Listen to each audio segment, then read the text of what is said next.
কৃপণ কবি রবীন্দ্রনাথ ঠাকুর। আমি ভিক্ষা করে ফিরতেছিলেম গ্রামের পথে পথে, তুমি তখন চলেছিলে তোমার স্বর্ণরথে। অপূর্ব এক স্বপ্ন সম লাগতেছিল চক্ষে মম।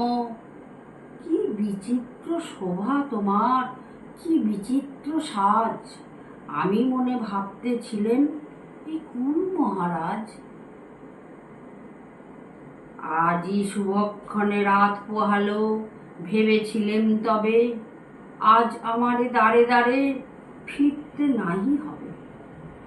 বাহির হতে নাহি হতে কাহার দেখা পেলেম পথে, চলিতে রথ ধন ধান্য ছড়াবে দুই ধারে। মুঠা মুঠা কুড়িয়ে নেব, নেব ভারে ভারে। দেখি সহসা রথ থেমে গেল আমার কাছে এসে, আমার মুখ পানে চেয়ে নামলে তুমি হেসে।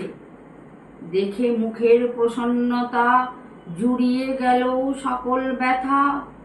হেন কালে কিসের লাগি তুমি অকস্মাৎ, আমায় কিছু দাও গো বলে বাড়িয়ে দিলে হাত। মরি, একই কথা রাজাধিরাজ, আমায় দাও গো কিছু। শুনে ক্ষণকালের তরে রইনু মাথা নিচু।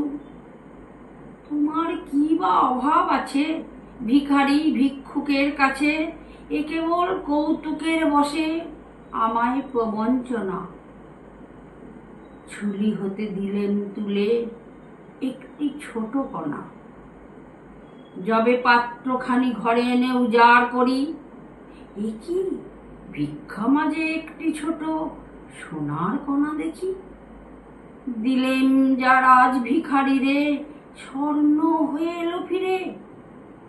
তখন কাঁদি চোখের জলে দুটি নয়ন ভরে, তোমায় কেন দিইনি আমার সকল শূন্য করে।